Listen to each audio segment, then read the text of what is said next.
Hello students, so this is the continuation of our model paper analysis.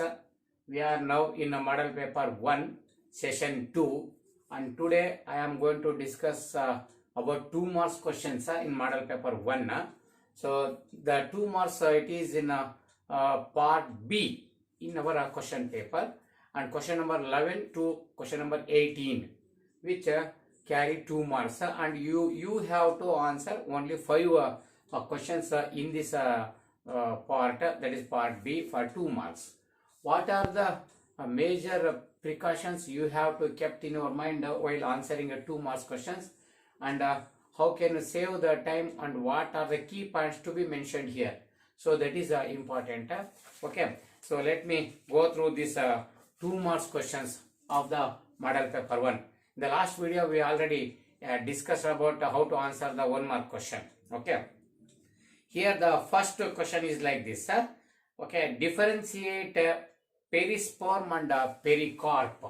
Okay, so perisperm and pericarp, question number 11. Okay, so you have to write this question number, so before the margin and mention correct question number, otherwise you may lose your marks.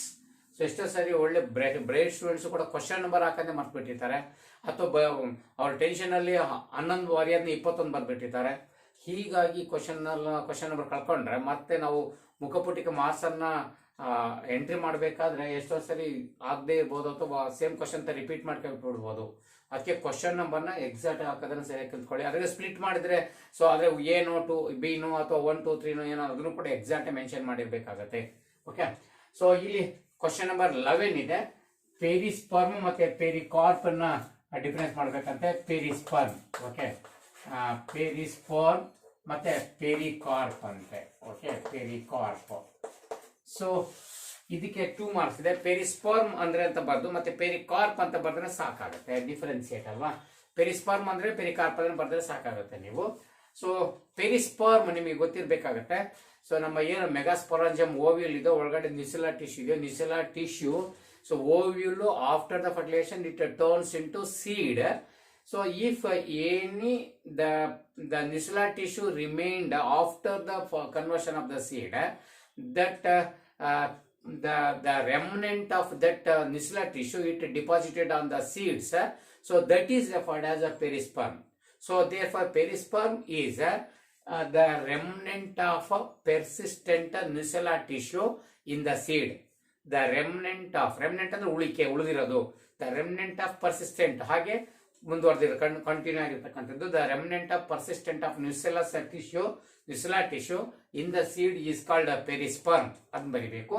ಇನ್ನು pericarp ಅಂದ್ರೆ ಇದು fruit coat ಅಲ್ವಾ. Fruit coat ಎಲ್ಲಿಂದ ಬಂತು? Fruit ಅಂದ್ರೆ ovary. ಓವರಿಗೆ ovary wall ಇದೆಯಲ್ಲ, ಆ ovary wall fruit coat ಆಗಿರುತ್ತೆ. ಅದಕ್ಕಾಗಿ the fruit coat after fertilisation it turns into fruit, the ovary wall after fertilization it turns into fruit coat. That fruit coat is called pericarp. Okay, pericarp. ಹಾಗಾಗಿ final answer 2 marks ಹಿಂಗ್ ಬರೀತೀರಿ ನೀವೀಗ. ಈಗ column ಹಾಕಿದ್ರೆ ಬರಿಬಹುದು, ಅಥವಾ point wise first ಪೆರಿಸ್ಪರ್ಮ್ ಬರ್ದು ಆಮೇಲೆ pericarp ಬರಿಬಹುದು. ಈ ತರ ಕಾಲಮ್ ಆದ್ರೂ ಬರಿಬಹುದು. ಓಕೆ, ಪೆರಿಸ್ಪರ್ಮ್ ಅಲ್ಲಿ ಒನ್ ಸೆಕೆಂಡ್ ಐ ರಿಪೀಟ್, ಇದುವರೆಗೆ ಎಕ್ಸ್ಪ್ಲೇನ್ ಮಾಡಿದ್ದೀನಿ. ಈಗ ಎಕ್ಸಾಮ್ ಬರೆಯೋದು ಹೆಂಗೆ ಅಂತ. ಪೆರಿಸ್ಪರ್ಮ್ ಬರ್ದು ಅಂಡರ್ಲೈನ್ ಮಾಡಿ ಕೋಲಾನ್ ಹಾಕಿ ಏನ್ ಬರೀತಿ ಅದಕ್ಕೆ? This is the persistent of nucellus tissue in the seed ಅಂತ, ಅಥವಾ remnant of persistent nucellus tissue in the seed ಅಂತ ಬರೀತ್ಯಾ. ಸೊ ಪೆರಿಕಾರ್ಪ್ ಅಲ್ಲೇ ಬರ್ತೀಯಾ. This is the fruit coat that is formed from the ovary wall after fertilization ಅಂತ ಬರೀತ್ಯಾ. ಇದಕ್ಕೆ example ಕೂಡ ಇದು ಬರಿಬಹುದು ಬೇಕಾದ್ರೆ ನೀವು. ಇದಕ್ಕೆ ಬ್ಲಾಕ್ ಪೆಪ್ಪರ್ ಇದೆ, ಮತ್ತೆ ಬೀಟ್, BEET. ಓಕೆ, ಸೊ ಅದು 2 ಎಕ್ಸಾಂಪಲ್ ಬೇಕಾದ್ರೆ ಮೆನ್ಷನ್ ಮಾಡಬಹುದು. ಇಷ್ಟ್ಬಿಟ್ಟು ಇನ್ನೇನು ಡಿಫ್ರೆನ್ಸ್ ಇಲ್ಲ. ಇವೆರಡನ್ನ ಸ್ಪೆಸಿಫಿಕ್ ಬರೀರಿ, 1 ಮಾರ್ಕ್ ತಗೊಳ್ಳಿ. ಅಷ್ಟ್ಬಿಟ್ಟು ಇನ್ನೇನಿಲ್ಲ. ಯಾವುದೇ ಕಾರಣಕ್ಕೂ ಅನ್ನೆಸರಿ ಏನೋ ಬರ್ತಂತ ಟೈಮ್ ಅನ್ನ ವೇಸ್ಟ್ ಮಾಡಬಾರ್ದು. 1 ಮಾರ್ಕ್ಸ್ 2 ಮಾರ್ಕ್ಸ್ ಅಲ್ಲಿ ಜಾಸ್ತಿ ಟೈಮ್ ಬೇಕಾಗಲ್ಲ, ಬಟ್ ಅರ್ಥ ಮಾಡ್ಕೊಳಕ್ ಮಾತ್ರ ಭಾರಿ ಕೇರ್ ತಗೊಳ್ಳಿ. ಆದ್ರೆ 1 ಮಾರ್ಕ್ಸ್ ಅಲ್ಲಿ ತುಂಬಾ ಅಕ್ಯುರೇಟ್ ಆಗಿ ಅರ್ಥ ಮಾಡ್ಕೋಬೇಕಾಗುತ್ತೆ. ಒಂದು ಚೂರ್ ಮಿಸ್ ಆದ್ರೂ ಕೂಡ ಮಾರ್ಕ್ಸ್ ಅನ್ನು ಕಳ್ಕೊತಾರೆ 1 ಮಾರ್ಕ್ ಅಲ್ಲಿ. 2 ಮಾರ್ಕ್ ಅಲ್ಲಿ ಸ್ವಲ್ಪ ಎಕ್ಸಾಮ್ಷನ್ ಇರುತ್ತೆ. ಸೊ ಅವಾಗ ಸ್ವಲ್ಪ ವಿವರಣೆ ಕೂಡ ಸ್ವಲ್ಪ ಸಾಧ್ಯತೆ ಇರೋದ್ರಿಂದ ಸ್ವಲ್ಪ ರಿಲ್ಯಾಕ್ಸ್ ಆದ್ರೂ ಕೂಡ ಕ್ವಶನ್ ಸರಿ ಅರ್ಥ ಮಾಡ್ಕೋಬೇಕು. ಅನ್ನೆಸರಿ ಎಕ್ಸ್ಪ್ಲೇನ್ ಮಾಡಬಾರ್ದು. ಏನ್ ಕೇಳಿದ್ರೆ ಅದು ಮಾತ್ರ ಪಾಯಿಂಟ್ಸ್ ಸ್ಪರ್ಮ್ ಅಂದ್ರೆ ಅಂತ ಬರದೆ, ಪೆರಿಕಾರ್ಪ್ ಅಂದ್ರೆ ಬಂದ್ರೆ 2 ಮಾರ್ಕ್ಸ್ ಬಂತು ಅಷ್ಟನ್ನು ಹೋಗ್ತಾ ಇದೆ ಮುಂದಕ್ಕೆ ಅಂತ. ಕ್ವಶನ್ ನಂಬರ್ 12 ಬನ್ನಿ. List the hormones produced in women only during pregnancy. I repeat, list the hormones that produced in women. So only during pregnancy, ಅದು ಇಂಪಾರ್ಟೆಂಟ್. ಅವಳು ಪ್ರೆಗ್ನೆಂಟ್ ಆಗಿದ್ದಾಗ ಅಂದ್ರೆ ಗೆಸ್ಟೇಷನ್ ಪೀರಿಯಡ್ ಅಲ್ಲಿ ಮಾತ್ರ ಸೆಕ್ರೆಟ್ ಆಗ್ತಂತ ಹಾರ್ಮೋನ್ಸ್ ಯಾವ ಅಂತ. ಗೆಸ್ಟೇಷನ್ ನೋಡಿ, ಲೇಡೀಸ್ ಅಲ್ಲಿ ಅಥವಾ ಈ ಒಂದು ಮೆನ್ಸುರಲ್ ಸೈಕಲ್ ಸಂಬಂಧಪಟ್ಟಂತೆ ಬೇಕಾದಷ್ಟು ಹಾರ್ಮೋನ್ಸ್ ಇದಾವಲ್ವಾ. ಈಸ್ಟ್ರೋಜೆನ್ಸ್ ಇದೆ, ಪ್ರೊಜೆಸ್ಟ್ರೋಜೆನ್ಸ್ ಇದೆ, ಪ್ರೊಜೆಸ್ಟಿರಾನ್ ಇದೆ, ಹಾಗೇನೆ ಥೈರಾಕ್ಸಿನ್, ಕಾರ್ಟಿಸೋಲು, ಹಾಗೇನೆ ಇದ್ರೊಳಗಡೆ HCG, HPL, ರಿಲ್ಯಾಕ್ಸಿನ್, ಆಕ್ಸಿಟೋಸಿನ್, ಇಷ್ಟೆಲ್ಲ ಹಾರ್ಮೋನ್ಸು ಮೆನ್ಸುರಲ್ ಸೈಕಲ್ ಸಂಬಂಧಪಟ್ಟಂತೆ ನಡೀತಿರ್ತಾವಳಲ್ಲಿ. ಆದ್ರೆ ಅದ್ರೊಳಗಡೆ ಥೈರಾಕ್ಸಿನ್ ಇದೆ, ಕಾರ್ಟಿಸೋಲ್ ಇದೆ, ಈಸ್ಟ್ರೋಜನ್ ಇದೆ, ಪ್ರೊಜೆಸ್ಟಿರಾನ್ ಇದೆ, ಪ್ರೊಜೆಸ್ಟೋಜನ್ಸ್ ಇದೆ, ರಿಲ್ಯಾಕ್ಸಿನ್ ಇದೆ, ಆಕ್ಸಿಟೋಸಿನ್ ಇದೆ, HCG ಇದೆ, HPL ಇದೆ. ಇಷ್ಟರೊಳಗಡೆ ಪ್ರೆಗ್ನೆನ್ಸಿ ಪೀರಿಯಡ್ ಅಲ್ಲಿ ಮಾತ್ರ ಉತ್ಪತ್ತಿ ಆಗಿರ್ಬೇಕಿಲ್ಲಿ. ಅದಕ್ಕೆ ಕ್ವಶನ್ ಅನ್ನ ಸ್ಪೆಸಿಫಿಕ್ ಆಗಿ ಅರ್ಥ ಮಾಡ್ಕೊಳ್ಳಿ ಹೇಳ್ತಿರೋದು. ಓನ್ಲಿ ಡ್ಯೂರಿಂಗ್ ಪ್ರೆಗ್ನೆನ್ಸಿ ಅಂತಾರೆ, ಪ್ರೆಗ್ನೆನ್ಸಿ ಪೀರಿಯಡ್ ಅಲ್ಲಿ ಮಾತ್ರ. ದಯವಿಟ್ಟು ಪ್ರೆಗ್ನೆನ್ಸಿ ಪೀರಿಯಡ್ ಅಲ್ಲಿ ಪ್ಲಾಸೆಂಟಾ ಎಂಡೋಕ್ರೈನ್ ಗ್ಲ್ಯಾಂಡ್ ಆಗಿ ಕೆಲಸ ಮಾಡುತ್ತೆ ಅಂತ ಜಸ್ಟಿಫೈ ಅಂತ ಕ್ವಶನ್ ಕೇಳಿದಾಗಿದೆ ಅಂತ ಹೇಳಿದ್ವಿ ಆಲ್ರೆಡಿ. ಪ್ಲಾಸೆಂಟಾದಲ್ಲಿ ಅವಾಗ 4 ಮೆನ್ಷನ್ ಹಾರ್ಮೋನ್ಸ್ ಮೆನ್ಷನ್ ಮಾಡ್ಬೇಕು ನೀವು. HCG, HPL, ಆಮೇಲೆ ಪ್ರೊಜೆಸ್ಟೋಜೆನ್ಸ್ ಮತ್ತೆ ರಿಲ್ಯಾಕ್ಸಿನ್. ಬಟ್ ಇಲ್ಲಿ ರಿಲ್ಯಾಕ್ಸಿನ್ ಓವರಿಯಿಂದ ಲೇಟರ್ ಪೀರಿಯಡ್ ಆಫ್ ಪ್ರೆಗ್ನೆನ್ಸಿಯಿಂದ ಓವರಿಂದ ಬರುತ್ತೆ ರಿಲ್ಯಾಕ್ಸಿನ್. HCG, HPL ಮತ್ತೆ ಈಸ್ಟ್ರೋಜನ್ ಅಲ್ಲಿ ಮೆನ್ಷನ್ ಮಾಡ್ತೀರಿ. ಒಟ್ಟು 4 ಮೆನ್ಷನ್ ಮಾಡ್ತೀರಾ ಪ್ರೆಗ್ನೆನ್ಸಿ ಪೀರಿಯಡ್ ಅಲ್ಲಿ. ಆದ್ರೆ ಓನ್ಲಿ ಡ್ಯೂರಿಂಗ್ ಪ್ರೆಗ್ನೆನ್ಸಿ ಪೀರಿಯಡ್ ಅಂದ್ರೆ ಬೇರೆ, ದಯವಿಟ್ಟು ಅರ್ಥ ಮಾಡ್ಕೊಳ್ಳಿ.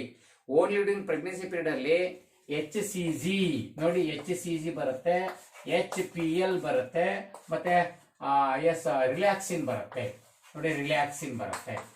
ಇಷ್ಟು ಮಾತ್ರ ಬರುತ್ತೆ. ಇನ್ನುಳಿದವೆಲ್ಲ ಬೇರೆ ಟೈಮಲ್ಲೂ ಉತ್ಪತ್ತಿ ಆಗ್ತಿರ್ತವೆ. ಆಫ್ಟರ್ ಪ್ರೆಗ್ನೆನ್ಸಿ, ಬಿಫೋರ್ ಪ್ರೆಗ್ನೆನ್ಸಿ ಉತ್ಪತ್ತಿ ಆಗ್ತಿರ್ತವೆ. ಬಟ್ ಪ್ರೆಗ್ನೆನ್ಸಿ ಪೀರಿಯಡ್ ಅಲ್ಲಿ ಲಾರ್ಜ್ ಸ್ಕೇಲ್ ಅಲ್ಲಿ ಅಥವಾ ಲಾರ್ಜ್ ಅಮೌಂಟ್ ಅಲ್ಲಿ ಉತ್ಪತ್ತಿ ಆಗ್ತವೆ ಬಿಟ್ಟು ಇನ್ನುಳಿದವರು ಅವರು ಬರೀ ಪ್ರೆಗ್ನೆನ್ಸಿ ಪೀರಿಯಡ್ ಅಲ್ಲಿ ಅಷ್ಟೇ ಬರೋರಲ್ಲ. ಉದಾಹರಣೆಗೆ ಪ್ರೊಜೆಸ್ಟಿರಾನ್ ತಗೊಳ್ಳಿ, ಪ್ರೊಜೆಸ್ಟೋಜೆನ್ಸ್ ತಗೊಳ್ಳಿ, ಈಸ್ಟ್ರೋಜೆನ್ಸ್ ತಗೊಳ್ಳಿ, ಥೈರಾಕ್ಸಿನ್ ಅಥವಾ ಇದು ಸಂಬಂಧಪಟ್ಟಿರುವಂತೆ ನನ್ನ ಮೆನ್ಷನ್ ಮಾಡುವ ಅವೆಲ್ಲ ಹಾರ್ಮೋನ್ಸ್ ಕೂಡ ಬೇಕಷ್ಟು ಉತ್ಪತ್ತಿ ಆಗ್ತವೆ. ಆಫ್ಟರ್ ಪ್ರೆಗ್ನೆನ್ಸಿ, ಬಿಫೋರ್ ಪ್ರೆಗ್ನೆನ್ಸಿ ಎಲ್ಲ ಉತ್ಪತ್ತಿ ಆಗ್ತಿರ್ತವೆ ಅವು. ಬಟ್ ಪ್ರೆಗ್ನೆನ್ಸಿ ಪೀರಿಯಡ್ ಅಲ್ಲಿ 3 ಮಾತ್ರ ಬರಿಬೇಕು. ಅದರಲ್ಲೂ HCG ಗೊತ್ತೈತೆ, long form human chorionic gonadotropin, human placental lactogen. So ಇವು ಲಾಂಗ್ ಫಾರ್ಮ್ ಕೂಡ ಬರಿಬೇಕು. ಇಷ್ಟ ಅಲ್ಲ, ಲಾಂಗ್ ಫಾರ್ಮ್ ಗೊತ್ತಿದೆ, ದಯವಿಟ್ಟು ಲಾಂಗ್ ಫಾರ್ಮ್ ಕೂಡ ಬರೀರಿ. ಸೊ ಇಷ್ಟಂತೂ ಬರಿಬೇಕಾಗತ್ತೆ. ಹಾಗಾಗಿ ಕ್ವಶನ್ ಅರ್ಥ ಮಾಡ್ಕೊಳ್ಳಿ ಅಂದ್ರೆ ನೀವು ಈಸ್ಟ್ರೋಜನ್ನು, ಪ್ರೊಜೆಸ್ಟಿರಾನ್, ಆಕ್ಸಿಟೋಸಿನ್ ಎಲ್ಲ ಬರ್ದ್ಬಿಡ್ತೀರಿ. ಅದಕ್ಕೆ ಎಕ್ಸಾಕ್ಟ್ ಆಗಿ ಗೊತ್ತಿರ್ಲಿ. ಇನ್ನು ಕೆಲವರು GnRH ಕೂಡ ಸೇರಿಸ್ಬಿಡ್ತೀವಿ. GnRH ಅಲ್ಲಿ ನಮ್ಮ LH ಮತ್ತೆ FSH ಇದಾವೆ. ಸೊ ಅವನು ಕೂಡ ಬರ್ದ್ಬಿಡ್ತೀರಿ. ಹಾಗಾಗಿ ದಯವಿಟ್ಟು ಕ್ವಶನ್ ಸರಿಯಾಗಿ ಅರ್ಥ ಮಾಡ್ಕೊಳ್ಳಿ. ಎಕ್ಸಾಕ್ಟ್ ಕ್ವಶನ್ ಇದ್ರೆ ಮಾತ್ರ. ಅದಕ್ಕೆ 2 ಮಾರ್ಕ್ಸ್ 1 ಮಾರ್ಕ್ಸ್ ಅಲ್ಲಿ ಅಟ್ಮೋಸ್ಟ್ ಕೇರ್ ಇರ್ಬೇಕಾಗತ್ತೆ ಏನ್ ಬರಿಬೇಕು ಅನ್ನೋಕ್ಕಾದ್ರೆ. ಇನ್ನು ಕ್ವಶನ್ ನಂಬರ್ 13 ಬರ್ತಾ ಇದೀರಿ. What is hibernation, give an example ಅಂತಿದೆ. I repeat, what is hibernation, give example ಅಂತಿದೆ. ಹೈಬರ್ನೇಷನ್ ನೋಡಿ, ಹೈಬರ್ನೇಷನ್, ಎಸ್. ಸೊ ಹೈಬರ್ನೇಷನ್ ನಿಮಗೆ population and population and organisms ಅಂತ ಚಾಪ್ಟರ್, 13ನೇ ಚಾಪ್ಟರ್, ಆರ್ಗ್ಯಾನಿಸಮ್ಸ್ ಅಂಡ್ ಪಾಪ್ಯುಲೇಷನ್. ಅಲ್ಲಿ ಬಂದ್ರೆ ಇದು ಸಿಗುತ್ತೆ. ಅಲ್ಲಿ adaptations to the stressful environment ಬರ್ತೀವಿ. ಅಲ್ಲಿ ಅನಿಮಲ್ಸ್ ಅಡಾಪ್ಟ್ ಆಗ್ಲಿಕ್ಕೆ ಏನೆಲ್ಲ ಮಾಡಿಫಿಕೇಶನ್ ಮಾಡ್ಕೊಂಡಿರ್ತವೆ ಅಂತ ಮಾಡಿಫಿಕೇಶನ್ ಅಲ್ಲಿ ಇದು ಒಂದು ಕೂಡ ಅಂತ. ಸೊ ಹೈಬರ್ನೇಷನ್ ಇದ್ರ ಜೊತೆಗೆ ನಾನು ಮತ್ತೊಂದು ನಿಮ್ ಜೊತೆ ಇಲ್ಲೇ ರೀಕಾಲ್ ಮಾಡ್ಬಿಡ್ತೀನಿ. ಹೈಬರ್ನೇಷನ್ ಮತ್ತೆ ಈಸ್ಟಿವೇಷನ್ ಬಗ್ಗೆ ನೀವಿಲ್ಲ ಬರೆಯಂಗಿಲ್ಲ, ಬಟ್ ಜೊತೆಗೆ ಇರೋದ್ರಿಂದ ಮಾತಾಡ್ಬೋದು. ಓಕೆ, ಡಯಾಪಾಸ್ ನೋಡಿ, ಡಯಾಪಾಸ್. ಸೊ ಇವು ಬಂದ್ರೆ ಹೈಬರ್ನೇಷನ್ ಮಾತ್ರ ಕೇಳೋದು, ಎಕ್ಸಾಂಪಲ್ ಕೂಡ ಕೇಳಿದ್ದಾರೆ. ಏನೇ ಅವ್ರು ರಿಲೇಟೆಡ್ ಇರೋದ ಡಿಸ್ಕಸ್ ಮಾಡಿದ್ರೆ ರಿವಿಷನ್ ಅನುಕೂಲ ಆಗ್ತಲ್ವಾ. ಇವೇನಂದ್ರೆ ಸ್ಟ್ರೆಸ್ಫುಲ್ ಕಂಡೀಷನ್ ಬಂದಾಗ, ಎನ್ವಿರಾನ್ಮೆಂಟಲ್ ಸ್ಟ್ರೆಸಸ್ ಜಾಸ್ತಿ ಆದಾಗ ಅವರಿಂದ ಎಸ್ಕೇಪ್ ಆಗ್ಲಿಕ್ಕೆ ಅನಿಮಲ್ಸ್ ಏನೆಲ್ಲ ಮಾಡಿಫಿಕೇಶನ್ ಮಾಡ್ಕೊಂಡವೆ ನೋಡಿ. ಕೆಲವೆಲ್ಲ ಪೋಲಾರ್ ಬಿಯರ್ಗೆ ಹೋದ್ರೆ ಅಥವಾ ಅಲ್ಲಿ ಬದುಕ್ತ ಕಪ್ಪೆಗಳಿಗೆ ಹೋದ್ರೆ ಕೋಲ್ಡ್ ಸೀಸನ್ ಅಥವಾ ವಿಂಟರ್, ಸಿವಿಯರ್ ವಿಂಟರ್ ಬಂದಾಗ, ಸಿವಿಯರ್ ಕೋಲ್ಡ್ ಸೀಸನ್ ಬಂದಾಗ ಅದನ್ನ ತಡ್ಕೊಳಕ್ ಆಗದೆ ಇದ್ರೆ ಈ ವಾರ್ಮ್ ಬ್ಲಡೆಡ್ ಅನಿಮಲ್ಸ್ ಎಸ್ಪೆಷಲಿ ಅವು ಏನ್ ಮಾಡ್ತಾವ ಅಂತಂದ್ರೆ ಹೈಬರ್ನೇಷನ್ ಅಂತ ಒಂದು ಮಾಡಿಫಿಕೇಶನ್ ಮಾಡ್ಕೊಂಡವೆ. ಏನು, ಐಸ್ ಒಳಗಡೆ ಎಲ್ಲ ಗುಂಡಿ ತೋಡ್ಕೊಂಡು ಒಳ ಬಿಲ್ದೊಳಗೆ ಅಕ್ಷರ ಮಲ್ಕೊಂಡ್ಬಿಡ್ತವೆ ಬೆಚ್ಚಿಗೆ. ಸೊ ಹೊರಗೆ ಬರೋದಿಲ್ಲ. ಅಷ್ಟೊಂದು ಫುಡ್ ಅನ್ನ ಸ್ಟೋರ್ ಮಾಡ್ಕೊಂಡಿರ್ತವೆ. ಆ ಫ್ಯಾಟ್ ಫುಡ್ ಅನ್ನು ಬೈಡ ಡೇಸ್ಟ್ ಮಾಡ್ಕೊಂಡು ಇದ್ಬಿಡ್ತವೆ. ಇನಾಕ್ಟಿವ್ ಸ್ಟೇಜ್ ಅಲ್ಲಿ ಇದ್ಬಿಡ್ತವೆ. ಈ ತರ ಆಗ್ತಂದ್ರೆ it is a winter sleep ನೋಡಿ. ಹೈಬರ್ನೇಷನ್ ಅಂತಂದ್ರೆ winter sleep. Okay, some animals undergo long winter sleep. Okay, long winter sleep to escape from the problems of a severe cold. Is called hibernation ಅಂತ. Example polar bear ಬರಿಬೇಕು ನೀವು. ನೋಡಿ ನಮ್ಮ book ಅಲ್ಲಿ ಇರ್ತಕ್ಕಂಥವನ್ನೇ ಬರಿಬೇಕು. ನೀವು ಬೇರೆ ಯಾವ್ದೋ ಗೈಡ್ ಓದಿದ್ರೆ ಅಲ್ಲಿ ಇನ್ನೂ ಅಷ್ಟು ಎಕ್ಸಾಂಪಲ್ ಕೊಟ್ಟಿರ್ತಾರೆ, ನಿಜ ಅವೆಲ್ಲ ಬೇಕಾಗಬಹುದು ನೀಟ್ ಅಂತ. ಬೋರ್ಡ್ ಎಕ್ಸಾಮ್ಗೆ ಬುಕ್ ಅಲ್ಲಿ ಇರ್ತೋ ಅದನ್ನ ಮೆನ್ಷನ್ ಮಾಡಬೇಕು. ಪೋಲಾರ್ ಬಿಯರ್ ಇದೆ, ಹಿಮ ಕರಡಿ, ಅದನ್ನ ಬರಿಬೇಕು. ಅಫ್ಕೋರ್ಸ್ ಫ್ರಾಗ್ ಕೂಡ ಕೊಡ್ಬೋದು, ಫ್ರಾಗ್ ನಮ್ಮ ಬುಕ್ ಅಲ್ಲಿ ಇದಕ್ಕೆ ಮೆನ್ಷನ್ ಮಾಡಲ್ಲ ನಾವು. ಹಾಗಾಗಿ ಪೋಲಾರ್ ಬಿಯರ್ ಫಸ್ಟ್ ಇದೆ ಬರ್ಬಿಡಿ ಅಷ್ಟೇ. ಇದಕ್ಕೆ 2 ಮಾರ್ಕ್ಸ್ ಅಷ್ಟೇ. ನೋಡಿ ಎಕ್ಸಾಮ್ ಈ ಕ್ವಶನ್ ಏನ್ ಬರೀಬೇಕು? Some animals adapted to escape from the severe cold from the during a winter season. Therefore, they undergo a long winter sleep to escape from the problems of a severe cold. So that is called hibernation. For example, polar bear ಅಂತ ಬರೀಬೇಕು. Okay, ನೋಡಿ exact is point. ಈಸ್ಟಿವೇಶನ್ ಇದಕ್ಕೆ opposite ಆಗಿ summer sleep. ಇದು some animals they undergo long summer sleep to escape from the hot sun during summer season. So that is called aestivation. ಇದಕ್ಕೆ snail ಅನ್ನ ಕೊಟ್ಟಿದ್ದಾರೆ, snail ಬೇಕಾದ್ರೆ ಎಕ್ಸಾಂಪಲ್ ಕೊಡ್ಬೋದು. ಹಾಗೆ ಡಯಾಪಾಸ್ ಅಂದ್ರೆ so some planktons, zooplanktons especially. So that is passively floating animals on the water. So those zooplanktons, they check, they stop, they prevent the growth and development, undergo inactive stage during a unfavorable season. So that is called diapause ಅಂತ. diapause ಹೇಳಬೇಕು. Okay. So therefore diapause means this is a suspend the development, growth and development by zooplanktons under unfavorable condition. That inactivate stage is called diapause ಅಂತ ಬರೀಬೇಕು. Example zooplanktons. But ನಮ್ಗೆ hibernation ಮತ್ತೆ example ಗೊತ್ತಾಯ್ತಲ್ಲ. ನಮ್ಗೆ ಇನ್ನೇನು ಇಲ್ಲೇ ಈಸ್ಟಿವೇಶನ್ ಅಥವಾ ಡಯಾಪಾಸ್ ಎಕ್ಸ್ಪ್ಲೇನ್ ಮಾಡಲ್ಲ, ರಿಲೇಟೆಡ್ ಇರೋದು ನಾನು ಹೇಳಿದ್ದು. 2 ಲೈನ್ ನೋಡಿ, ಎಷ್ಟು ಬೇಗ ಟೈಮ್ ಸೇವ್ ಮಾಡೋದು. ನೀವು ಚೆನ್ನಾಗಿ ಓದಿದ್ರೆ, ಪರ್ಫೆಕ್ಟ್ ಇದ್ರೆ ಎಷ್ಟು ಬೇಗ ಟೈಮ್ ಸೇವ್ ಮಾಡಬಹುದು. ಅದಕ್ಕೆ ಅವಸರ ಅಂತ ಮಾಡಬೇಡಿ. ಟೈಮ್ ಸೇವ್ ಮಾಡೋ ಉದ್ದೇಶ ಇಟ್ಕೊಂಡು ಅವಸರ ಮಾಡಬೇಡಿ ದಯವಿಟ್ಟು. ಕ್ವಶನ್ ಅರ್ಥ ಮಾಡ್ಕೊಂಡ್ರೆ ನೀವು ಪರ್ಫೆಕ್ಟ್ ಇದ್ರೆ ಫಾಸ್ಟ್ ಹೋಗ್ತಿರ್ತೀರಿ. Okay, right. ಇನ್ನ ಇದ್ಬಿಟ್ರೆ ನೆಕ್ಸ್ಟ್ ಏನಪ್ಪಾ ಅಂದ್ರೆ ಕ್ವಶನ್ ನಂಬರ್ 14 ಬನ್ನಿ. 14 ಅಲ್ಲಿ right 1 advantage and 1 disadvantage of external fertilization. External fertilization advantage disadvantage ಹೇಳ್ಬೇಕಂತೆ. External fertilization. Okay, so external fertilization. So external fertilization advantage disadvantage ನಾವೆಲ್ಲ ಟೆಕ್ಸ್ಟ್ ಬುಕ್ ಅಲ್ಲಿ ಅಥವಾ ರಿವಿಷನ್ ಕ್ಲಾಸ್ ಅಲ್ಲಿ ಪದೇ ಪದೇ ಆನ್ಯುವಲ್ ಪೇಪರ್ ನ ರಿವಿಷನ್ ಮಾಡಬೇಕಾದ್ರೆ ಇವಾಗೆಲ್ಲ ಮೋಸ್ಟ್ ಆಫ್ ನಾವೇನ್ ಮಾಡ್ತೀವಿ ಅಂದ್ರೆ what are the problems of external fertilization ಅಂತಾನೋ, what are the disadvantage of external fertilization ಅಂತಾನೋ, ಅಥವಾ external fertilization is not selected by higher organisms justify the statement ಅಂತಾನೋ. ಸೊ ಹೀಗೇನೆ ಕೊಡ್ತಾರೆ. ಅಥವಾ internal fertilization is better than external fertilization why ಅಂತಾನು. ಹೀಗೆ ನೋಡಿ ಸೇಮ್ ಕ್ವಶನ್. ಅದ್ರಾಗೆಲ್ಲ ಒಂದೇನೆ ಎಕ್ಸ್ಟರ್ನಲ್ ಫರ್ಟಿಲೈಸೇಷನ್ ಕೆಟ್ಟದು ಅಂತ ಹೇಳಕ್ಕೆ ಡಿಸ್ಅಡ್ವಾಂಟೇಜ್. ಬಟ್ ಅಡ್ವಾಂಟೇಜ್ ಏನಿದ್ರಾಗೆ ಅಂತಂದ್ರೆ ನಾವೆಂದು ತಲೆ ಕೆಡ್ಸ್ಕೊಂಡಿರಲ್ಲ ಜಾಸ್ತಿ.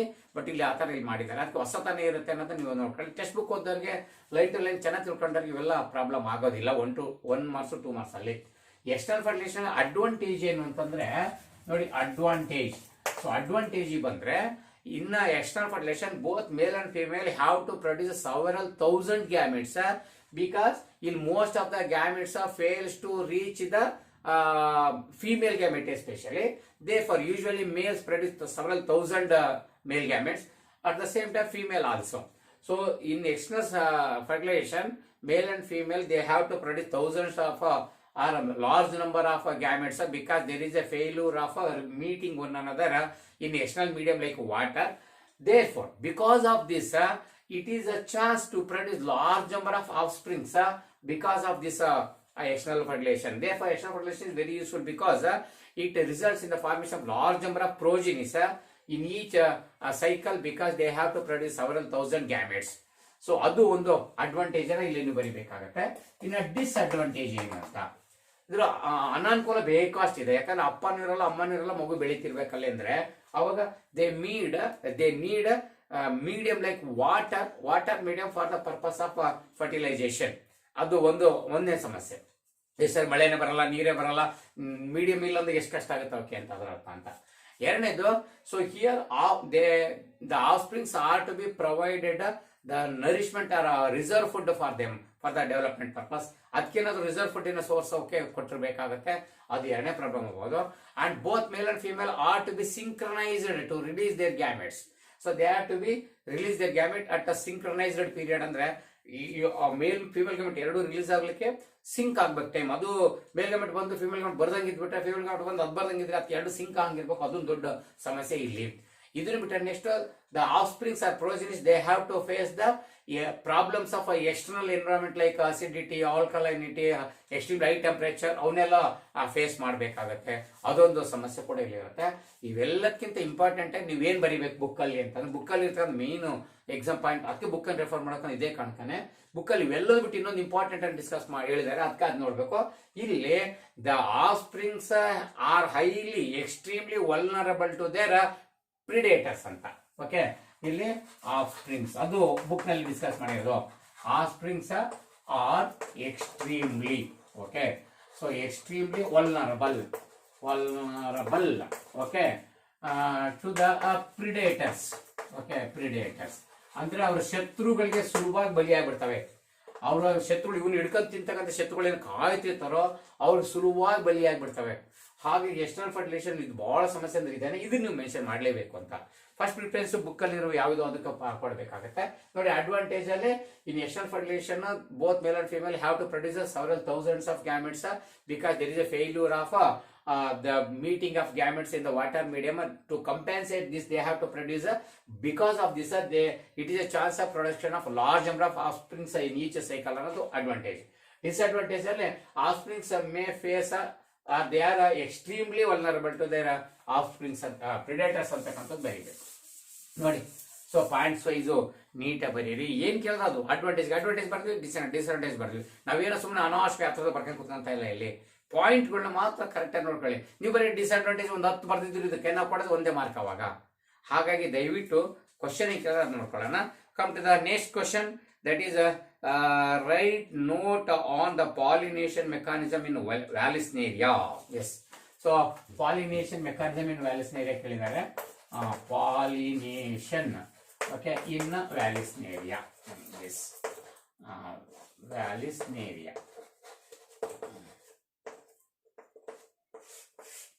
ಸೊ ಇದು ಹೈಡ್ರೋಫಿಲಿ. ಹೈಡ್ರೋಫಿಲಿ ನೀರಿನಲ್ಲಿ ಪಾಲಿನೇಷನ್ ಆಗ್ತಕ್ಕಂಥದ್ದು. ನಿಮ್ಮಲ್ಲಿ ಎರಡು ಕೇಳ್ತೀವಿ, ವ್ಯಾಲಿಸ್ನೇರಿಯಾ ಬಿಟ್ರೆ ಸಿ ಗ್ರಾಸ್ ಜೋಸ್ಟಿ ಆಯ್ತಲ್ಲ, ಅದರಲ್ಲಿ ಸಿ ಗ್ರಾಸ್ ಅಲ್ಲಿ ಕೇಳ್ತೀವಿ ಅಥವಾ ವ್ಯಾಲಿಸ್ನೇರಿಯಾ ಕೇಳ್ತೀವಿ. ಇಲ್ಲಿ ವ್ಯಾಲಿಸ್ನೇರಿಯಾ 2 ಮಾರ್ಕ್ಸ್ ಕೇಳಿದ್ದಾರೆ.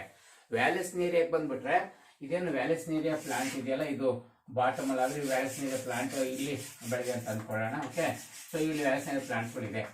ಸೊ ಇದು ಡೈಸಿಯಸ್, ಅದಕ್ಕೆ ಇದು ವಾಟರ್ ಲೆವೆಲ್ ಇದೆ. ವಾಟರ್ ಲೆವೆಲ್ ಇದ್ರೆ ಇಲ್ಲಿ ಏನಾಗುತ್ತೆ ಅಂತಂದ್ರೆ ಇದು ಫೀಮೇಲ್ ಫ್ಲವರ್ ಹೀಗೆ ಕಾಯಿಲಿ ಕಾರ್ಡ್ ಆಗಿಟ್ಟು ಇಲ್ಲಿ ಕರೆಕ್ಟ್ ವಾಟರ್ ಲೆವೆಲ್ ಅಲ್ಲಿ ಬಂದು ಫೀಮೇಲ್ ಫ್ಲವರ್ ಫ್ಲೋಟಿಂಗ್ ಆಗ್ತಾ ಇರುತ್ತೆ. ಓಕೆ, ಅದಕ್ಕೇನೆ ಇಲ್ಲಿ ನೀರಿನ ಮೇಲೆ ಪಾಲಿನೇಷನ್ ನಡೆಯೋದ್ರಿಂದ ನಾವು ಇದನ್ನ ಎಪಿಹೈಡ್ರೋಫಿಲಿ ಅಂತ ಕರಿತೀವಿ. ಅದಕ್ಕೆ ನೀವು ಫಸ್ಟ್ ಪಾಯಿಂಟ್ ಅಲ್ಲೇ vallisneria exhibit epihydrophily type of pollination, epi ಮೇಲೆ, ಅದಕ್ಕೆ ಅದನ್ನ ಬರೆದ್ರೆ ಒಳ್ಳೆ ಪಾಯಿಂಟ್, ಒಳ್ಳೇದು ಅನ್ಸುತ್ತೆ ನನಗೆ. ಆಮೇಲೆ ಫೀಮೇಲ್ ಫ್ಲವರ್ಸ್ ಕೂಡ ವಾಟರ್ ಸರ್ಫೇಸ್ ಬರ್ತವೆ, ಸಾರಿ ಮೇಲ್ ಫ್ಲವರ್ಸ್, ಇದು ಓಕೆ. ಆಮೇಲೆ ಮಾಡಬೇಕು 2ನೇ ಪಾಯಿಂಟ್ ಅಲ್ಲಿ the female flowers are formed on the surface of the water with long female flowers they formed on the water surface with long stalk. ಈ stalk long ಹಾಕಿರ್ಬೇಕಂದ್ರೆ elongated ಹಾಕಿರ್ಬೇಕು ಅಥವಾ ಸ್ಪ್ರಿಂಗ್ ಸ್ಪಾಯ್ಲ್ಡ್ ಹಾಕಿರ್ಬೇಕಂದ್ರೆ to maintain the level of water. ನೀರು ಜಾಸ್ತಿ ಆದ್ರೆ ಅಲ್ಲಿಗೂ ಏರುತ್ತೆ ಇದು ಹೂವು, ನೀರು ಕಡಿಮೆ ಕೆಳಗೆ ಬರ್ತದೆ. ಸ್ಪ್ರಿಂಗ್ ಮೆಕಾನಿಸಮ್ ಇಂದ ಅದು, ಯಾಕಂದ್ರೆ ಪಾಲಿನೇಷನ್ ಅಚೀವ್ ಆಗ್ಬೇಕಂದ್ರೆ ನೀರು ಸರ್ಫೇಸ್ ಅಲ್ಲೇ ಇರ್ಬೇಕಾಗತ್ತಂತ. ಏನಾಗಲಿ 2ನೇ ಪಾಯಿಂಟ್ ನೀವೇ ಬರೀಬೇಕು. So female plant or female flowers are formed on the surface of the water with long stalk ಅನ್ನೋದು 2ನೇ ಪಾಯಿಂಟ್ ಬರೀಬೇಕು. 3ನೇ point male flowers are pollen grains, that is winged pollen grains released on to the surface of water. ಇದು 3ನೇ point. Male flowers are male pollen grains are released on to the surface of water ಅನ್ನೋದು 3ನೇ point ಆಗಬೇಕು. 4ನೇ point ಏನಪ್ಪಾ ಅಂದ್ರೆ these male flowers or pollen grains are carried by passive water current in a different directions. So these male flowers are carried by the water current passively in a different direction. So adu ಇನ್ನು 4ನೇ point ಅಲ್ಲಿ ಬರಿಬೇಕಂತಂದ್ರೆ these male flowers are pollen grains, some of them success to reach the female flower, some of them reach the female flower. So ಯಾರು ಕೆಲವರು ಎಲ್ಲವೂ ಬರ್ತಾರೆ ಅಂತಲ್ಲ, ಕೆಲವರು female flower reach ಆಗ್ತಾರೆ. So last point, thus the female flower of male gamete, they reach the female flower and they deposit on the stigma and the pollination is achieved in the Vallisneria. ಇಷ್ಟು points ಒಂದಿಷ್ಟು point wise, ಅದು bullet wise ಬರೀರಿ ಅಂತ ಹೇಳೋದು. ಬುಲೆ ಅದಕ್ಕೆ point ಅಂತ ಹೇಳಿದೆ ನಾನು. ಆ ಸೈನ್ಸ್ ಅಲ್ಲಿ ಸುಮ್ಮನೆ ಸಾಲಿಡ್ ಆಗಿ ಪ್ಯಾರ ವೈಸ್ ನೋಟ್ಸ್ ಬರ್ದಂಗೆ ಎಸ್ ಎ ಬರ್ದಂಗೋ ಪ್ರಬಂಧ ಬರ್ದಂಗೋ ಬರಿಬೇಡಿ. ಇಲ್ಲಿ ಪಾಯಿಂಟ್ಸ್ ವೈಸ್ ಇರಬೇಕು ನೋಡಿ. ಫಸ್ಟ್ ಪಾಯಿಂಟ್ ಅಲ್ಲಿ vallisneria exhibit epihydrophily type of pollination ಅಂತಕ್ಕಂಥದ್ದು. ಸೆಕೆಂಡ್ ಪಾಯಿಂಟ್ ಅಲ್ಲಿ female flowers are form on the surface of the water with elongated stalk ಅಂತಕ್ಕಂಥದ್ದು. ಹಾಗೆ ಥರ್ಡ್ ಅಲ್ಲಿ male flowers are pollen grains are released on to the surface of the water. ಹೀಗೆ point wise ಬರೆದ್ರೆ ನಿಮ್ಗೆ ಅವ್ರು valuation ಮಾಡೋದು easy, marks ಕೂಡ ಕರೆಕ್ಟಾಗಿ ಎಷ್ಟು ಕೊಡ್ಬೇಕಂತ ಕರೆಕ್ಟಾಗಿ ಸಿಗುತ್ತೆ. ಮಿನಿಮಮ್ 4 ಪಾಯಿಂಟ್ಸ್ ಬರೀಬೇಕು. 2 ಮಾರ್ಕ್ಸ್ ಅಂದ್ರೆ ಮಿನಿಮಮ್ 4 ಪಾಯಿಂಟ್ಸ್ ಇರಂಗ್ ನೋಡ್ಕೋಬೇಕು. ಸುಮ್ಮನೆ ಅನಾವಶ್ಯಕ ಏನೇನೆಲ್ಲ ಎಕ್ಸ್ಪ್ಲೇನ್ ಮಾಡ್ಕೊಂಡು ಕೂತ್ಕೊಳ್ಳೋದು. ಇದ್ರ ಜೊತೆಗೆ ಸಿ ಗ್ರಾಸ್ ಬಗ್ಗೆ ಬರೆಯೋದು, ಯಾಕಂದ್ರೆ ಓದ್ಬಿಟ್ಟಿದ್ರೆ ಜೊತೆಗೆ ಅಂತ ಸಿ ಗ್ರಾಸು ಬಂದ್ಬಿಡಿ, ಹಿಂಗೆಲ್ಲ ಮಾಡಬೇಡಿ. ಏನ್ ಕೇಳಿದ್ರೆ ಅಷ್ಟಕ್ಕೆ ನಾವು ಇರಬೇಕು, ಟೈಮ್ ಸೇವ್ ಮಾಡೋಕ್ಕೆ ಅನುಕೂಲ ಆಗುತ್ತೆ. ಸೊ ಮಾರ್ಕ್ಸ್ ಮಿಸ್ ಆಗಲ್ಲ. Right. So come to the next question number 16. Okay, write the scientific name of organisms causing pneumonia ringworm ಅಂತೆ. ಎಸ್, ಇಲ್ಲಿ ನ್ಯೂಮೋನಿಯಾ ಮತ್ತೆ ರಿಂಗ್ ವರ್ಮ್ ಇವೆರಡು ಸೈಂಟಿಫಿಕ್ ನೇಮ್ ಅನ್ನ ಬರೆಯಕ್ಕೆ ಹೇಳಿದರೆ ಅದ್ರದ್ದೊಂದು ಸೈಂಟಿಫಿಕ್ ಬರ್ತದೆ 1 ಮಾರ್ಕ್, ಇದ್ರದ್ದೊಂದು ಬರ್ತದೆ 1 ಮಾರ್ಕ್, ಈಸಿಯಾಗಿ 2 ಮಾರ್ಕ್ಸ್ ಸಿಗ್ಬಿಡ್ತವೆ. ಏನಿಹೋ ಇಲ್ಲಿ ಸೈಂಟಿಫಿಕ್ ನೇಮ್ ಬಂದ ತಕ್ಷಣ ನಾವು ಹ್ಯೂಮನ್ ಹೆಲ್ತ್ ಅಂಡ್ ಡಿಸೀಸ್ ಅಲ್ಲಿ 8 ಡಿಸೀಸ್ ಕಾಮನ್ ಡಿಸೀಸ್ ಅನ್ನು ಓದಿದ್ವಲ್ವಾ. ಅದರಲ್ಲಿ ಬ್ಯಾಕ್ಟೀರಿಯಾದಿಂದ 2 ಓದಿದ್ವಿ, ಆಮೇಲೆ ವೈರಸ್ ಇಂದ 2 ಓದಿದ್ವಿ, ಪ್ರೋಟೋಜೋವನ್ಸ್ ಇಂದ 2 ಓದಿದ್ವಿ, ಆಮೇಲೆ ಫಂಗೈ ಇಂದ 1 ಓದಿದ್ವಿ, ಆಮೇಲೆ ವರ್ಮ್ಸ್ ಅಥವಾ ನೆಮಟೋಡ್ಸ್ ಇಂದ 2 ಓದಿದ್ವಿ ಅಲ್ವಾ. 8 ಡಿಸೀಸ್ ಓದಿದ್ ನೆನಪಿರ್ಬೇಕು ನಿಮಗೆ. ಬ್ಯಾಕ್ಟೀರಿಯಾದಲ್ಲಿ 1ನೇದು ಟೈಫಾಯ್ಡ್ ಅನ್ನು ಓದಿದ್ವಿ, ಸರಿನಾ. Typhoid, pneumonia. ಓಕೆ, ನ್ಯೂಮೋನಿಯಾ ಓದಿದ್ವಿ. ಇನ್ನು ವೈರಸ್ ಅಲ್ಲಿ ಕಾಮನ್ ಕೋಲ್ಡ್ ಅಲ್ವಾ. ಎಸ್, ಸೊ ಕಾಮನ್ ಕೋಲ್ಡ್ ಅನ್ನು ಓದಿದ್ವಿ. ಹಾಗೇನೆ ಏಡ್ಸ್ ಅನ್ನು ಕೂಡ ಓದ್ಬಲ್ಲ, ಏಡ್ಸ್. ಇನ್ನು ಪ್ರೋಟೋಜೋವಾಕ್ ಬಂದ್ರೆ ಮಲೇರಿಯಾ. S, malaria. ಹಾಗೇನೆ ಅಮೀಬಿಯಾಸಿಸ್ ಅಥವಾ ಅಮೀಬಿಕ್ ಡಿಸೆಂಟ್ರಿ ಅಲ್ವಾ, ಅಮೀಬಿಯಾಸಿಸ್. ಹಾಗೆ ಫಂಗೈ ಬಂದ್ರೆ ಒಂದೇನೆ ringworm. Okay, so ringworm ಅನ್ನ ಓದಿದ್ವಿ. ಇನ್ನು ನೆಮಟೋಡ್ಸ್ ಅಥವಾ ವರ್ಮ್ಸ್ ಬಂದ್ರೆ ಇಲ್ಲಿ ಆಸ್ಕೇರಿಯಾಸಿಸ್, ಹಾಗೇನೆ ಫಿಲೇರಿಯಾಸಿಸ್, ಇವತ್ತು ಎಲಿಫೆಂಟಿಯಾಸಿಸ್ ಅಂತ ಕೂಡ ಕೇಳ್ಬೇಕು ತಾನೆ. ಇಷ್ಟು ಡಿಸಿಷನ್ ಓದಿವಿ. ಇವ್ರದ್ದು ಪ್ಯಾಥೋಜನ್ಸ್ ಕೂಡ ನೋಡ್ಕೋಬೇಕು. ಇಲ್ಲಿ ಯಾಕೆ ನಾವು ಇದನ್ನ ಡಿಸ್ಕಸ್ ಮಾಡಕಂದ್ರೆ ಪ್ರಾಕ್ಟಿಕಲ್ ಅಲ್ಲಿ ಸೆಕ್ಷನ್ ಇ ಇದೆಯಲ್ಲ, ಅಲ್ಲಿ ಕೂಡ ಇದ್ರಿಗೆ ಕೇಳೋದು. ಇಲ್ಲೇನು ಈಗೇನು ಆನ್ಸರ್ ಮಾಡ್ತೀವಿ ಅವನ್ನೇ ಬರ್ದು ಸಾಕು 2 ಮಾರ್ಕ್ಸ್ ಪ್ರಾಕ್ಟಿಕಲ್ ಅಲ್ಲಿ. ಬಟ್ ಸ್ಪೆಸಿಮೆನ್ ಅನ್ನು ಫೋಟೋಗ್ರಾಫ್ ಅನ್ನು ಅಲ್ಲಿ ಏನು ಇಟ್ಟಿದಾರೋ ಅದನ್ನ ಗೊತ್ತಿಡೋಕೆ ಬರ್ಬೇಕು ನಿಮಗೆ. ಟೈಫಾಯ್ಡ್ಗೆ salmonella typhi. Okay, salmonella typhi. Yes, ಅದು ಗೊತ್ತಿದೆ. ನ್ಯೂಮೋನಿಯಾಕ್ಕೆ streptococcus pneumoniae,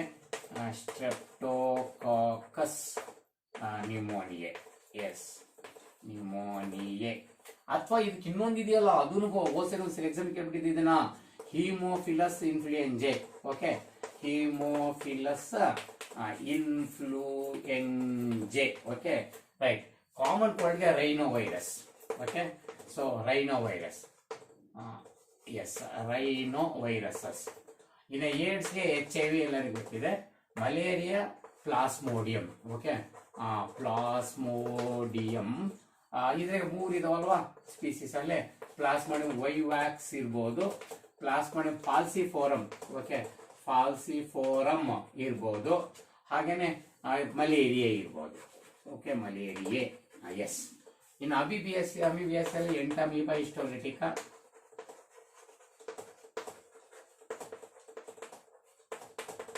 S. Ring worm ಅಲ್ಲಿ ಸೊ ಇದರಲ್ಲಿ ಫಂಗೈಗಳಿಂದ ಬರೋದ್ರಿಂದ ಇಲ್ಲಿ 3 ಫಂಗೈಗಳನ್ನ ಮೆನ್ಷನ್ ಮಾಡಿದ್ದಾರೆ ನಮ್ಮಲ್ಲಲ್ವಾ. ಸೊ ಟ್ರೈಕೋಫೈಟಾನ್ ಒಂದಿದೆ, ಟ್ರೈಕೋಫೈಟಾನ್. ಓಕೆ, ಅದು ಬಿಟ್ಟು ಎಪಿಡರ್ಮೋಫೈಟಾನ್ ಇದೆ, ಎಪಿಡರ್ಮೋಫೈಟಾನ್. ಓಕೆ, ಎಪಿಡರ್ಮೋಫೈಟಾನ್ ಇದೆ. ಆಮೇಲೆ ಮೈಕ್ರೋಸ್ಪೋರಮ್ ಇದೆ, ಮೈಕ್ರೋಸ್ಪೋರಮ್. ಎಸ್.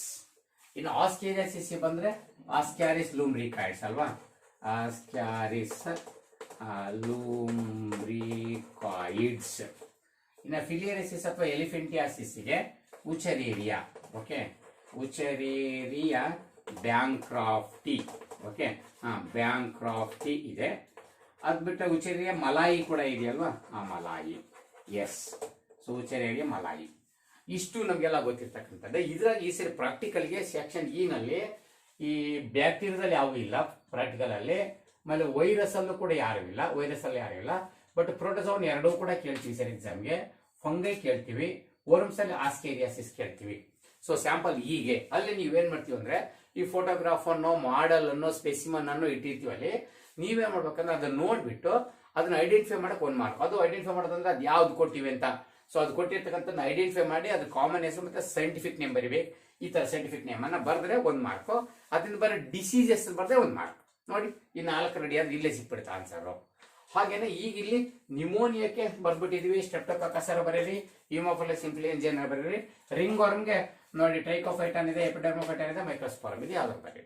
ಸೊ ಇವೆರಡು ಅಷ್ಟೇ ಬರೀ. ನಾನು ಇಷ್ಟುದೆಲ್ಲ ಯಾಕಂದ್ರೆ ನೋಡಿ ಸ್ಯಾಂಪಲ್ ಈಗೂ ಅನುಕೂಲ ಆಯ್ತು, ಜೊತೆಗೆ ಅಷ್ಟು ರೀಕಾಲ್ ಮಾಡ್ದಂಗೆ ಆಯ್ತು ಅಂತ ಅಷ್ಟೇ. ಆನ್ಸರ್ ಮಾತ್ರ ರಿಮೋನಿಯಾಕ್ಕೆ streptococcus pneumonia, Haemophilus influenza, ring ವರ್ಮ್ಗೆ 3ರಲ್ಲಿ ಯಾವ್ದು ಬರ್ತಾರೆ ಮುಗಿದೋಯ್ತು ನಿಮ್ ಕೆಲಸ. ಏನಿಲ್ಲ ಪಾಯಿಂಟ್ಸ್ ಬರೆಯೋದು. ಇಷ್ಟುದೆಲ್ಲ ನಾವು ರೀಕಾಲ್ ಮಾಡ್ತಾ ಇದೀವಿ ಅಷ್ಟೇ. ಆನ್ಸರ್ ಮಾತ್ರ 2 ಲೈನ್ ಇರ್ತದೆ. ಓಕೆ, ನಾನು ಅದನ್ನ ಮತ್ತೆ ಹೇಳ್ತಾ ಇದ್ದೀನಿ, ಮತ್ತೆ ಅಷ್ಟು ಬರೆಯೋದಂತಲ್ಲ. ಈಗ ಕ್ವಶನ್ ನಂಬರ್ 17 ಬನ್ನಿ. Name in two bacteria used as biofertilizers. ನೋಡಿ ಬಯೋಫರ್ಟಿಲೈಸರ್ಸ್. ಸೊ ಇದನ್ನ 10ನೇ ಚಾಪ್ಟರ್ ಅಲ್ಲಿ ಮೈಕ್ರೋಬ್ಸ್ ಇನ್ ಹ್ಯೂಮನ್ ವೆಲ್ಫೇರ್ ಅಲ್ಲಿ ಹೇಳಿದ್ವಿ. ಬಯೋಫರ್ಟಿಲೈಸರ್ಸ್ ಬರೀಬೇಕಲ್ಲ, biofertilizers. Okay, yes, biofertilizers. What are biofertilizers? The organs which enrich the nutrient of soil. ಮಣ್ಣನ್ನ ಫಲವತ್ತಾಗಿ ಮಾಡ್ತಕ್ಕಂಥ ಯಾವುದೇ ಜೀವಿಗಳನ್ನ ಬಯೋಫರ್ಟಿಲೈಸರ್ ಅಂತ ಕರಿಬೇಕು. ಅದರಲ್ಲಿ ಬ್ಯಾಕ್ಟೀರಿಯಾಗಳು ನಮ್ಗೆ ಸಹಾಯ ಮಾಡ್ತವೆ.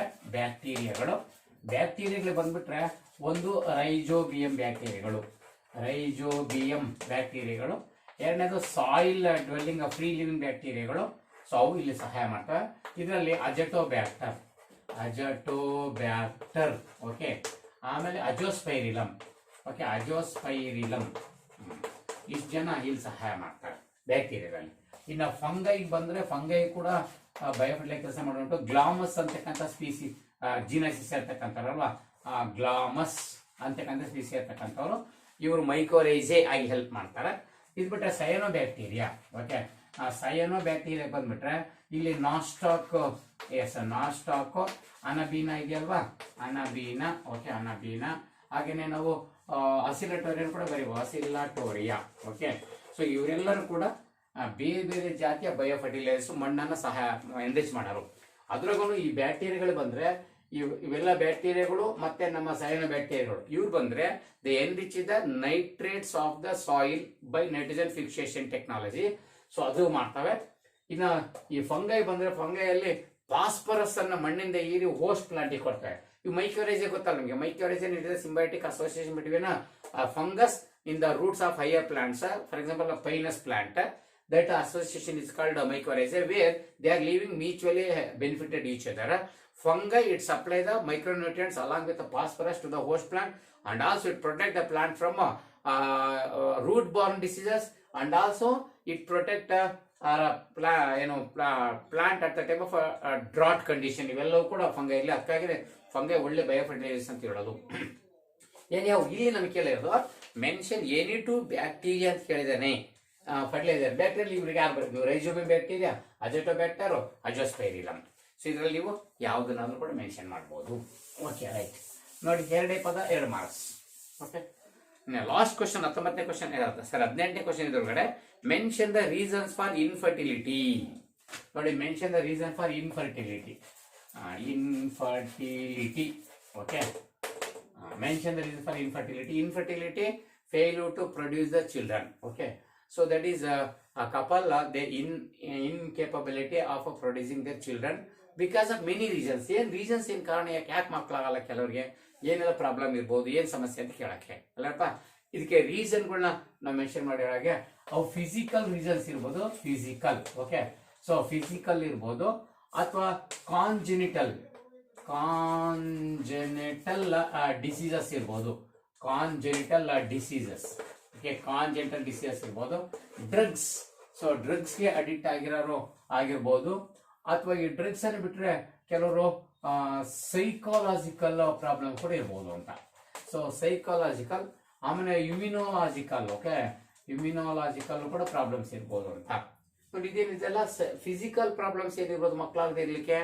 ಸೊ ಅವರಲ್ಲಿ ಏನು ನಮ್ಮ ಮೇಲ್ ಸಿಸ್ಟಮ್ ನೋಡಿದ್ವಲ್ಲ, ಅಲ್ಲಿ ಗೆಮಿಟೋಜೆನಿಸ್ ಅಲ್ಲಿ ಗ್ಯಾಮಿಟ್ ಉತ್ಪತ್ತಿ ಮಾಡ್ತಕ್ಕಂಥದ್ರಲ್ಲಿ ಪ್ರಾಬ್ಲಮ್ ಇರ್ಬೋದು. ಗ್ಯಾಮಿಟ್ ಟ್ರಾನ್ಸ್ಫರ್ಗೆ ಏನು ಡಕ್ಟ್ಸ್ ಇದೋ ಅದಕ್ಕೆ ಪ್ರಾಬ್ಲಮ್ ಇರ್ಬೋದು. ಫರ್ಟಿಲೈಸೇಷನ್ ಅಲ್ಲಿ ಅಥವಾ ಝೈಗೋಟನ್ ಇಂಪ್ಲಾಂಟೇಶನ್ ಅಲ್ಲಿ ಅಥವಾ ಗೆಸ್ಟೇಷನ್ ಪೀರಿಯಡ್ ಅಲ್ಲಿ ಯಾವ್ದ್ರಲ್ಲಿ ಒಂದು ಆರ್ಗನ್ ಸೇರಿ ಕೆಲಸ ಮಾಡ್ಲಿಲ್ಲ ಅಂದ್ರೆ ಅವೆಲ್ಲವೂ ಕೂಡ ಫಿಸಿಕಲ್ ಪ್ರಾಬ್ಲಮ್ಸ್ ಆಗ್ತವೆ. ಕಾಂಜೆನಿಟಲ್ ಇಲ್ಲಿ congenital yes okay. So congenital ಅಲ್ಲಿ ಏನಪ್ಪಾ ಅಂದ್ರೆ ಕಾಂಜೆನಿಟಲ್ ಪ್ರಾಬ್ಲಮ್ಸ್ ಅಲ್ಲಿ ವಂಶ ಪರಂಪರತಕ್ಕಂಥ ಹೆರಿಡಿಟರಿ ಪ್ರಾಬ್ಲಮ್ಸ್ ಇರ್ಬೋದು, ಹೆರಿಡಿಟರಿ ಡಿಸೀಸ್ಗಳಿರ್ಬೋದು ಆ ಥರ, ಅಥವಾ ಯಾವುದು ಸಿವಿಯರ್ ಡಿಸೀಸ್ಗಳು ಅಟ್ಯಾಕ್ ಆಗಿರ್ಬೋದು. ಡ್ರಗ್ಸ್ಗೆ ಅಡಿಕ್ಟ್ ಆಗಿದ್ರೆ ಡ್ರಗ್ಸ್ ಅಂಡ್ ಆಲ್ಕೋಹಾಲ್ ಅಬ್ಯೂಸ್ ಹೇಳ್ಬಿಟ್ಟಿದೀವಿ. ಸೊ ಡ್ರಗ್ಸ್ಗೆ ಅಡಿಕ್ಟ್ ಆಗಿರ್ಬೋದು, ಅವಾಗ ಅಜ್ಯೂಸ್ಪರ್ಮಿಯಾ ಆಗುತ್ತೆ ಅಂತ ಹೇಳಿವಿ. ಆಮೇಲೆ ಸೈಕಾಲಜಿಕಲ್ ನೋಡಿ, ಇದು ಕೂಡ ಅಷ್ಟೇನೆ. ಕೆಲವರು ಸೈಕಾಲಜಿಕಲ್ ಏನೋ ಹುಚ್ಚುತನ ಕಲ್ಪನೆ ಇಟ್ಕೊಂಡಿರ್ತಾರೆ, ಮಾನಸಿಕವಾಗಿ ಮಕ್ಕಳಕ್ಕೆ ಭಯ ಏನಾಗ್ಬಿಡುತ್ತೋ ಏನೋ ಅಂತ, ಅಥವಾ ಹುಟ್ಟು ಮಗು ಸರಿ ಇರುತ್ತಿಲ್ಲ ಅಂತ, ಅಥವಾ ನಮ್ಮನೆ ಗಂಡು ಮಗುನೇ ಬೇಕು ಅಂತ ಹೇಳ್ತಿದ್ದಾರೆ, ಏನ್ ಮಾಡೋದು ಹೆಣ್ಮಗು ಉಟ್ಬಿಟ್ರೆ ಹೆಂಗಪ್ಪ ಅಂತ, ಅಥವಾ ನಮ್ಮ ದೇವರು ಈಗಲೇ ಮಗು ಮಾಡ್ಕೊಳ್ಳೋದು ಒಳ್ಳೇದಲ್ಲ ಅಂತ, ಹೀಗೇನೇನೋ ಹುಚ್ಚುಚ್ಚೆಲ್ಲ ಕಲ್ಪಿರ್ತದೆ. ಆ ಥರ ಸೈಕಾಲಜಿಕಲ್ ಎಫೆಕ್ಟ್ ಕೂಡ ಇರ್ಬೋದು. ಅಥವಾ ಇಮ್ಯುನಾಲಜಿಕಲ್ ಪ್ರಾಬ್ಲಮ್ ಅಂದ್ರೆ ಇಮ್ಯುನಿಟಿನ ಕೊಡಕ್ಕಾಗದಿರ್ಬೋದು. ಮಗುಗೆ ಮಗುವಿಗೆ ಸಾಕಷ್ಟು ಇಮ್ಯುನಿಟಿ ಆಗ್ಲೇ ಇಲ್ಲ, ಫೇಲ್ಯೂರ್ ಆಯ್ತು ಅಂದ್ರೆ ಕಪ್ಪಲ್ಲೋ ಅವಾಗ ಕೂಡ ಮಗು ಇನ್ಫರ್ಟಿಲಿಟಿ ಕಾರಣ ಆಗ್ಬೋದು. ಸೊ ಇಷ್ಟೆಲ್ಲ ಕಾರಣಗಳಿದೆ. ಇಷ್ಟರಲ್ಲಿ ನೀವು ಯಾವ 4 ಪಾಯಿಂಟ್ಸ್ ಬರ್ತಾರೆ ಸಾಕು. This is about 2 marks, how to attend the 2 marks ಅಂತಕ್ಕಂಥದ್ದು. ಈಗ ನೆಕ್ಸ್ಟ್ ನಾನು 3 marks ನೆಕ್ಸ್ಟ್ ವಿಡಿಯೋದಲ್ಲಿ ಹೋಗ್ತಾ ಇದ್ದೀನಿ. ಸದ್ಯಕ್ಕೆ ಇಷ್ಟು ಸಾಕಾಗುತ್ತೆ. ಹೀಗೇನೆ ನಮ್ಮ 3 ಪೇಪರ್ನು ಕೂಡ ಸಾಲ್ವ್ ಮಾಡ್ತಾ ಹೋಗ್ತೀವಿ. ಅದ್ರ ಜೊತೆಗೆ ನಮ್ಮ ಅಡಿಷನಲ್ ಪೇಪರ್ ಕೂಡ ಮಾಡ್ತಾ ಹೋಗೋಣ. ಅಫ್ಕೋರ್ಸ್ ಬೇಕಷ್ಟು ನಮ್ಮ ಲೆಕ್ಚರ್ಸ್ ಅಲ್ಲಿ ಒಳ್ಳೆ ಚೆನ್ನಾಗಿ ಹೇಳೋರು ಇದ್ದಾರೆ. ಏನು ಟೈಮು ಇದೆಲ್ಲವೂ ಕೂಡ ಪರ್ಮಿಟ್ ಆಗಬೇಕಲ್ವಾ. ಹಾಗಾಗಿ ನಾನೀಗ ಅತಿ ಫಾಸ್ಟ್ ರಿವಿಷನ್ ತುಂಬ ಫಾಸ್ಟ್ ಹೋಗ್ತಿರ್ತೀವಿ, ಯಾಕಂದ್ರೆ ಈಗ ಕವರ್ ಮಾಡಬೇಕಾಗುತ್ತೆ. ಟೈಮ್ ಫ್ಯಾಕ್ಟರ್ ಕೂಡ ಅತ್ಯಂತ ಇಂಪಾರ್ಟೆಂಟ್ ಆಗಿರುತ್ತೆ. Okay friends, so next 3 marks ಅಲ್ಲಿ ಇದ್ರ ಜೊತೆಗೆ ಬಯೋಟೆಕ್ನಾಲಜಿ ಹೋಗ್ತಾ ಇದ್ದೀವಿ. ನೆಕ್ಸ್ಟ್ ಬಯೋಟೆಕ್ನಾಲಜಿ ಕೂಡ ಬರ್ತಿರುತ್ತೆ. ಹಾಗೆ ಫಸ್ಟ್ PU ನಲ್ಲಿ ನಾವೀಗ ಫೋಟೋಸಿಂಥಸಿಸ್ ಅನ್ನ ಸ್ಟಾರ್ಟ್ ಮಾಡ್ಕೊಂಡಿದ್ವಿ. ಫೋಟೋಸಿಂಥಸಿಸ್ ಕೂಡ ಫಸ್ಟ್ PUC ಹೋಗ್ತಾ ಇರುತ್ತೆ. ದಯವಿಟ್ಟು ಎಲ್ಲರೂ ಕೂಡ ಫಾಲೋ ಮಾಡಿ. ಎಲ್ಲಕ್ಕಿಂತ ಚೆನ್ನಾಗಿ ಓದ್ಕೊಳ್ಳಿ. ನಿಮ್ಗೆ ಯಾವ್ದು ಇಷ್ಟ ಆಗುತ್ತೆ, ಇದೇ ಆಗ್ಬೇಕಂತೇನಿಲ್ಲ, ಇದು ನಮ್ಗೆ ಈ ವಿಡಿಯೋನ ಆಗ್ಬೇಕಂತೇನಿಲ್ಲ. ನೀವು ಯಾವುದೊಂದು ರೂಪ ಮೂಲದಲ್ಲಿ ನಿಮ್ಗೆ ಸಹಾಯ ಆದ್ರೆ ಸಾಕು. ನನ್ನಿಂದ ಏನಾಗುತ್ತೋ ಅದು ಮಾಡಕ್ಕೆ ನಾನು ಟ್ರೈ ಮಾಡ್ತೀನಿ. Okay, thank you friends, thank you.